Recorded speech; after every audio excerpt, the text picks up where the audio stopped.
two of those genes seems to be relevant to cholesterol. Basically, they increase the good cholesterol in a significant way. There's no drug currently that does it so effectively. And another gene seemed to be very important as preventing diabetes.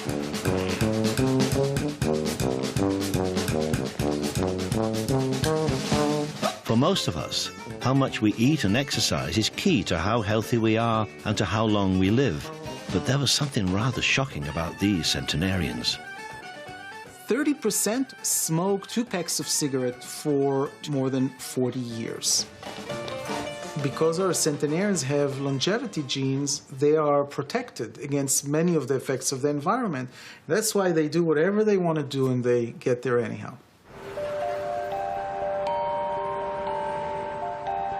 Those key genes apparently overpower the effects of diet and lifestyle and leave a wonderful legacy for the next generation. So, Grandma, what are your plans for your next birthday? The children of these Jewish centenarians are 20 times more likely than the general population to live to be 100. You have a nice guy for me to go on a date. Okay.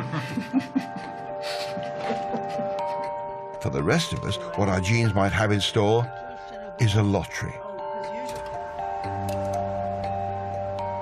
There's no way of knowing whether we have long life in our DNA. But is there anything we can do to change the odds in our favor? Aging and death are both programmed into our genes. It doesn't mean it always has to be that way. If we can figure out what the program is, then we can try to fix the program and to stop aging from taking place. Scientists search for ways of fixing the program by experimenting with selective breeding. Not on humans. Instead, they chose something much shorter-lived. They chose the common fruit fly. A team at the University of California devised a simple breeding program in which only eggs from older flies were allowed to survive, while those from younger flies were destroyed. The essence of the experiment is to say to the fruit flies, okay, you don't get to reproduce until you're older. And that means you have to survive until you're older, and it means also that when you're older, you have to have the physiological ability to reproduce when you're older. And natural selection screens the flies under those conditions for postponed aging, automatically. The only eggs allowed to hatch are those with the genes for long life.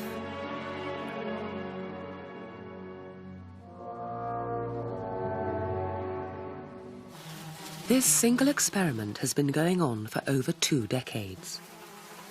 Over hundreds of generations of selective breeding, the fruit flies have slowly doubled their lifespan. But the most remarkable thing about this experiment is what extreme old age does to these flies. A much longer-lived fruit fly turns out to be very different from what you might imagine. These fruit flies that have increased lifespan are far more athletic than normal fruit flies. Fly for much longer, walk for much longer. They are vastly more resistant to a variety of stresses. They're very robust in that sense. And they certainly set to enjoying life, at least from a sexual standpoint.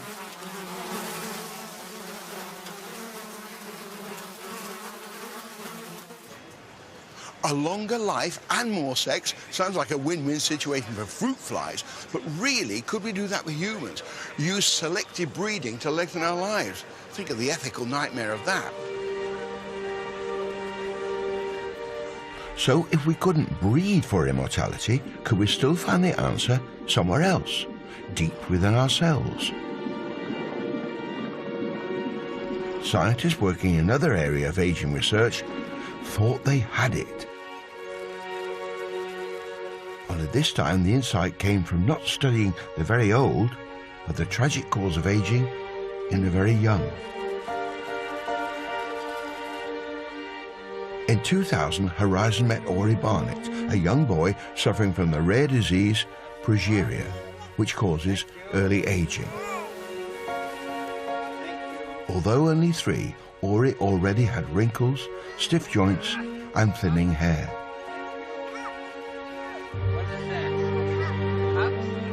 Sufferers often go on to develop arthritis and heart disease, and most will die of old age while still in their teens. I thought that he was just a perfect little boy, and to find out that he had, things wrong with him, it was very upsetting. Scientists now believe they can explain why these children age so suddenly, and this is offering clues to how we all age. They've discovered that there is a time bomb inside our cells that causes them to stop dividing, and for progeric children, the fuse on this time bomb is the wrong length.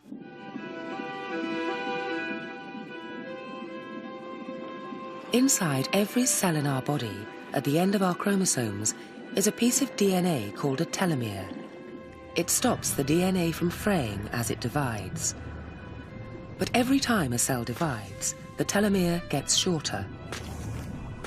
Eventually, the telomere shortens to a critical length, and the next time the cell divides, the telomere can no longer protect the fraying DNA, and the cell dies. What scientists now know is that progeric children begin their lives with unnaturally short telomeres, and that is why they age so quickly.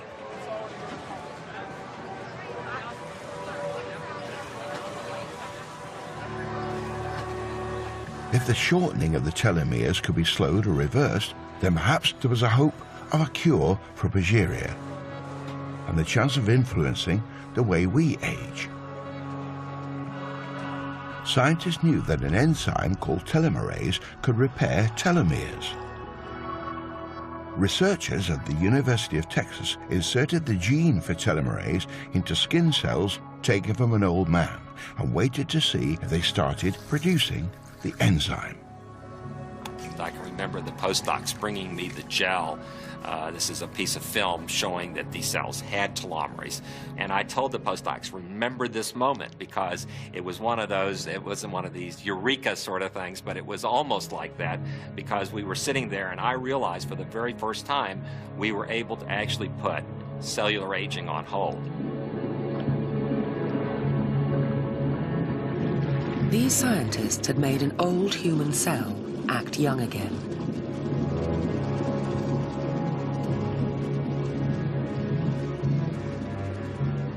Two years on, the cells are still dividing, and yet their telomeres never get any shorter. The cells that we were using normally divide up to but no more than about 90 times.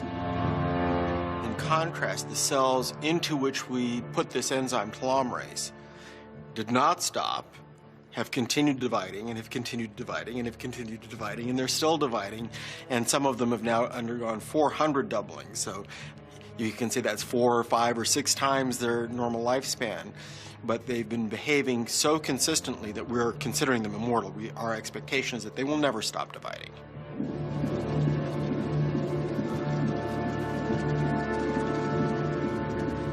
Unfortunately, the advances with telomerase offer little hope to sufferers of progeria. Further research reveals that the disease is a genetic condition, not linked to telomere length. Ori Barnett died in 2006, aged 10.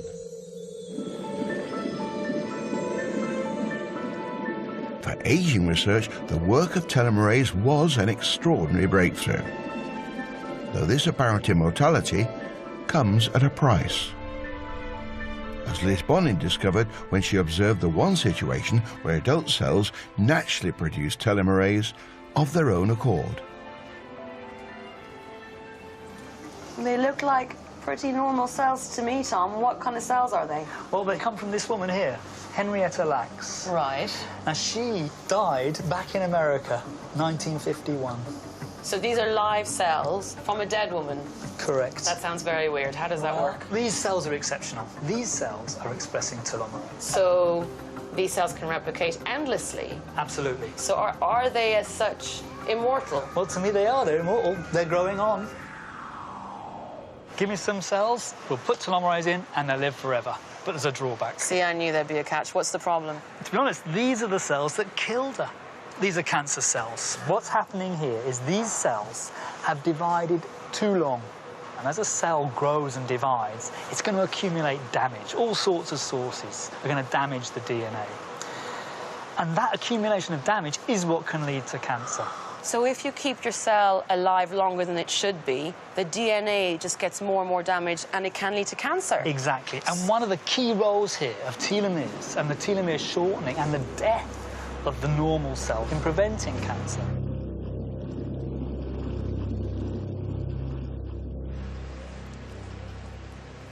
Well, it looks like immortality is going to be confined to the lab for a good few years to come. But there's no question that science has made great inroads into understanding how we might prevent aging, having good genes, having a very good lifestyle, making sure we don't eat too much. All these things can help to slow down the aging process.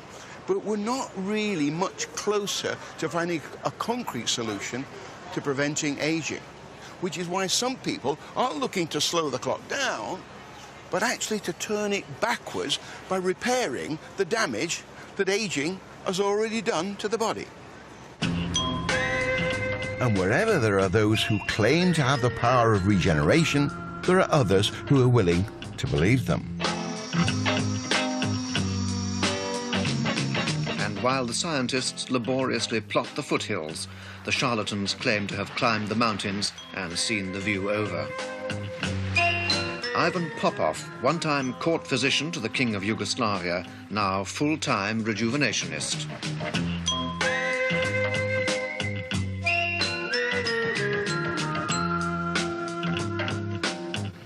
I say that I discovered the God in my microscope. An embryonic egg flip like this every morning for each of his 1,000-pound clients. And because the United States banned such practices as cell therapy, the British offshore islands, like the Bahamas, make an ideal site for dollar-earning clinics of this sort. Aromatherapy, sleep therapy, thalassotherapy, you name it, they do it. Popov, in scientific terms, is a whole-body man. The women mostly come here for their looks, and the men come for their function. Whether or not this treatment raises more than the morale is open to doubt. At best, what Dr. Popov does is to embellish a fairly conventional health farm with a lot of pseudoscience. It probably doubles the price.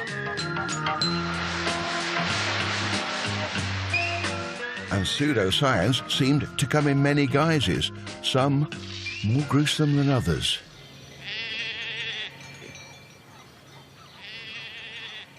Here, to a discreet villa near Montreux, come the movie stars and the ambassadors, the rich and the distinguished. Every Wednesday they arrive under the conditions of secrecy which the Swiss reserve for the especially rich.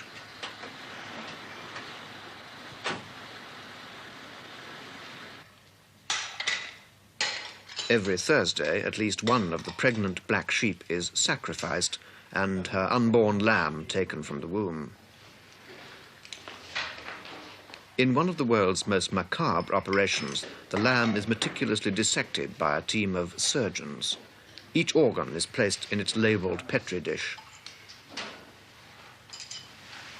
In 23 very private rooms, the patients wait, like Mrs. Zimmerman. Now and every 4 months, she is to receive up to 12 syringes, one large wineglassful, of liquidized thyroid cells from the lamb embryo. The theory is that the fresh cells will revitalize her own dead organ. They talk about the fountain of youth. In a word, rejuvenation. Unsurprisingly, some scientists were skeptical of such claims. What in fact you're doing is injecting a beef broth. You take dead cells and stew them up. And there's really no evidence that anything that you put in with dead cells has any effect at all on life. It may help to shorten it, perhaps, I don't know, but it, at best, it may help you to feel better. 40 years later, there are echoes of this idea in an approach that now genuinely offers hope of regeneration in the field of stem cell research.